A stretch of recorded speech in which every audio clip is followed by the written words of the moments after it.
Son las 7 de la mañana con 17 minutos. Saludamos en este momento con Alex Valle, analista internacional, catedrático universitario. Vamos a analizar el tema y las disposiciones que se han dado desde el gobierno ya de solicitar visa a 11 países más. Está India, Sri Lanka, Irak, Siria, en el continente asiático, y Angola, Camerún, Gambia, Ghana, Guinea, Libia y la República Democrática del Congo en el continente africano. Esto además de la decisión de solicitar visa desde el 26 de agosto a los ciudadanos y ciudadanas venezolanas que ingresen al país. Se suman a una lista que ya se estaba en la ley de movilidad humana, o ya se había incluido países como Cuba, Afganistán, Bangladesh, Etiopía, Kenia, Nepal, Nigeria, Pakistán, Somalia y Senegal. Gracias por acompañarnos el día de hoy. Es importante conocer su impresión acerca de esta decisión que ha sido anunciada por el Ministerio de Relaciones Exteriores. Bueno, muy buenos días a todos. Muchísimas gracias por la invitación. Voy a hacer un análisis del punto estrictamente técnico, más allá del tema político. Desde mi punto de vista, después de la reforma que se dio en el año 2010, posterior al acuerdo ministerial del 2008, donde se declaraba que todas las personas pueden ingresar sin visa, pues en ese tiempo recordemos que había un flujo migratorio de población cubana. Entonces se tomó la misma medida y se tomó bajo el mismo argumento, es decir, que la trata de personas estaría vinculado, digamos, a estos flujos migratorios y el tráfico de personas también.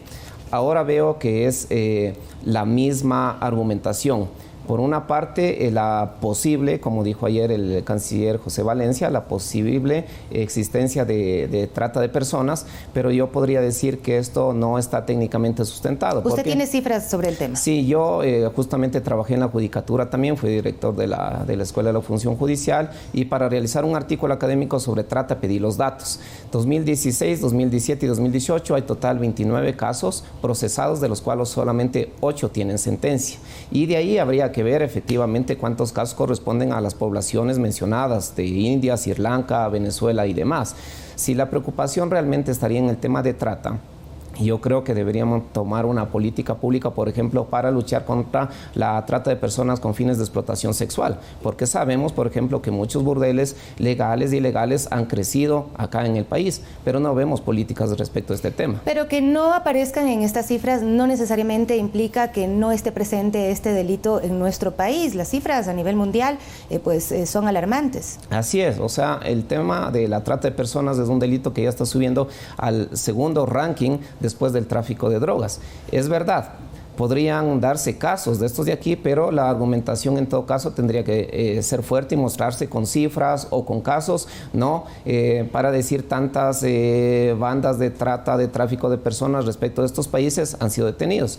Más aún si vemos las cifras que ha presentado, por ejemplo, el diario El Comercio, donde se decía que ciudadanos de Ghana son más de 2.000 los que se han quedado, pero en cifras, en tema de saldos migratorios, llegan apenas a 700 en 2018 y de 396 en 2017.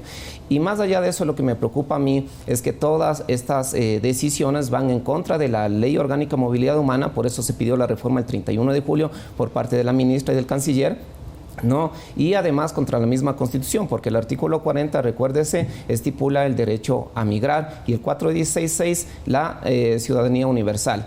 Adicionalmente tenemos, ¿no es cierto?, el Plan Nacional de Desarrollo 2017-2021, toda una vida, y la Agenda de Política Exterior del Ministerio de Relaciones Exteriores 2017-2021, donde estipulan también la libre movilidad humana, el derecho a migrar. Es decir, estamos a través de simples resoluciones o acuerdos ministeriales procurando reformar la ley y la Constitución, y eso no es posible. Pero la realidad no ha cambiado, no estamos viendo a nivel mundial otras circunstancias que obligan a los estados a protegerse y a blindarse de alguna manera frente a estos posibles delitos, porque hay que decir también que este tema saltó cuando se dieron cuenta de que por el Ecuador habían pasado miembros del Estado Islámico que fueron luego capturados en Nicaragua, y ahí pues se prenden las alertas y se dice cómo es que pasaron por aquí y nadie se dio cuenta. Bueno, eso corresponde, digamos, ya a temas de controles migratorios.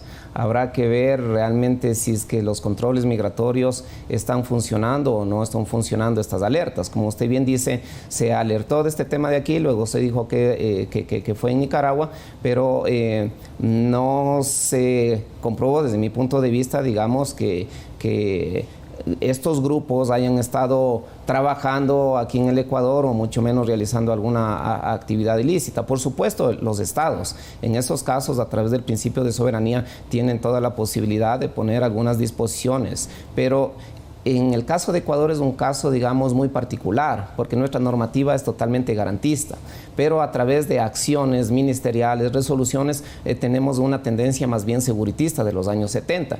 Creo que deberíamos sincerarnos. Y parece que la Constitución de 2008, de lo que ha manifestado la ministra, es como un óbice, un obstáculo para realizar esta política migratoria seguritista, dado que se garantiza la libre movilidad humana. Por otra parte, vemos que todas las medidas que se tomaron desde agosto del año pasado, el pedir pasaporte, pedir pasado judicial, pedir una cédula apostillada y demás, no dieron resultado. En otras palabras, a nivel internacional, los discursos de frenar la migración a través de controles, de más seguridad, lo único que hacen es que la migración sea más peligrosa y más costosa. ¿Cuál sería entonces el mecanismo para regular y ordenar la migración? Mire, construir desde mi punto de vista una política pública mucho más ordenada y que responda a un contexto propio del Ecuador, como a través de reuniones con los mismos actores, es decir, no solamente desde la Cancillería o desde el Ministerio del Interior, sino también con organizaciones sociales que trabajan en temas de migración, con los mismos inmigrantes que saben cuáles son las rutas, cuáles son los peligros, inclusive sobre temas de trata y tráfico de personas, para efectivamente evitar todos estos problemas y realizar una migración desde un punto de vista, digamos, garantista, que respete los derechos, pero que sea más ordenada. La ministra de Gobierno, ya en ese momento ministra del Interior, pues había manifestado que pues todos estos temas se conversaron también con el secretario de Estado de Estados Unidos, Mike Pompeo, durante su visita al país. ¿Qué tanto influyó lo que él pueda haber dicho sobre este tema? Yo creo que mucho, ¿no? Fíjese, en el 2010, recordemos en el gobierno de Correa, que tenía buenas relaciones con el país de Cuba, todavía estaba vigente la ley pies mojados, pies secos, ¿no? Y por eso los cubanos, muchos venían al Ecuador como un país de tránsito para llegar a los Estados Unidos. A partir, yo recuerdo en el año 2016, y justo estaba regresando de hacer mi doctorado, se dio una deportación masiva de más de 270, me parece, cubanos, justamente después de algunas reuniones que tuvo el gobierno ecuatoriano de ese entonces con el gobierno cubano. Entonces vemos que estas relaciones sí pesan. Es más, se ha citado por parte de la ministra Romo una cifra de que desde Estados Unidos, en una población que tiende a quedarse en un país que sea más del 10%, sería peligrosa. Entonces yo creo, ¿no?, que sí habría alguna relación, pero más allá de eso es el tema, creo, de la seguridad, que está desbordando la política que ha tenido este ministerio y que, claro, ven como una opción el cierre de fronteras. Pero vuelvo y repito, tanto en estudios nacionales como en estudios internacionales, esta no ha sido la salida. Lo que vamos a ver a posterior, sí, disminución seguramente de ingresos regulares por parte de migrantes venezolanos, pero un aumento drástico en todo lo que serían los ingresos irregulares. Estamos hablando de que se ha solicitado visa a 11 países del continente asiático y también del continente africano, pero usted apunta a que esta resolución pues está direccionada específicamente por la migración venezolana, así como en su momento fue por la migración cubana. Sí, yo creo que básicamente sería eso, porque si vemos los saldos migratorios de varios de estos países africanos o de asiáticos, las cifras son bastante bajas. Por otra parte, la migración colombiana o de otros países tampoco ha disminuido. Entonces yo creo que básicamente apuntaría a ello. Habría que ver, como digo, también si técnicamente en alguno de estos casos de los países africanos, porque también se ha evidenciado en Europa, por ejemplo, que sí existen redes de tráfico de personas más allá de trata. Es decir, un ciudadano sirio que trata de llegar, por ejemplo, a Alemania, antes de las prohibiciones le costaba unos 5.000 euros. Actualmente le cuesta llegar a Europa unos 15 o 25.000 euros. Entonces, fíjese, digamos que en ese caso se evidencia por un lado el tema de tráfico de migrantes y por otro lado que con las prohibiciones lo único que se hace es aumentar los costos y también aumentar los riesgos, lo que estamos viendo hoy en el Mediterráneo.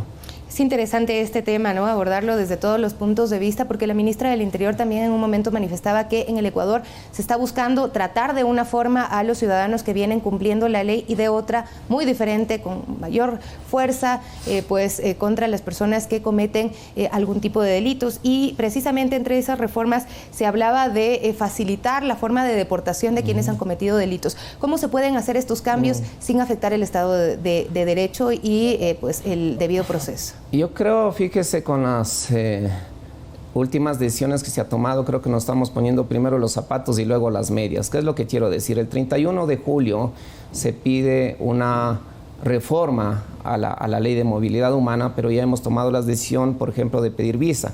Y en el caso específico de Venezuela, por ejemplo, el artículo 84 de la ley de movilidad humana establece que los países o los ciudadanos, ¿no es cierto?, del sur de América Latina, pueden ingresar al país sin necesidad de pasaporte, sino únicamente con un documento de identidad. Entonces ahora estaríamos violentando esta disposición y además recuérdese que existen medidas cautelares, ¿no?, dadas por jueces constitucionales, las cuales suspendieron, por ejemplo, el acuerdo ministerial 242, la resolución 244 y también los acuerdos ministeriales 01, 02, que pedían, por ejemplo, documentos como pasaporte, pasado judicial y demás. Es decir, fíjese, existe una colisión en las decisiones tomadas en la actual con normas superiores, con disposiciones constitucionales y también de un juez constitucional, perdón. Entonces, no veo adecuadas las medidas técnicamente. Creo que primero se debían haber hecho las reformas a la Ley Orgánica de Movilidad Humana, posiblemente reformas a la Constitución, pero ese hubiese sido el camino adecuado.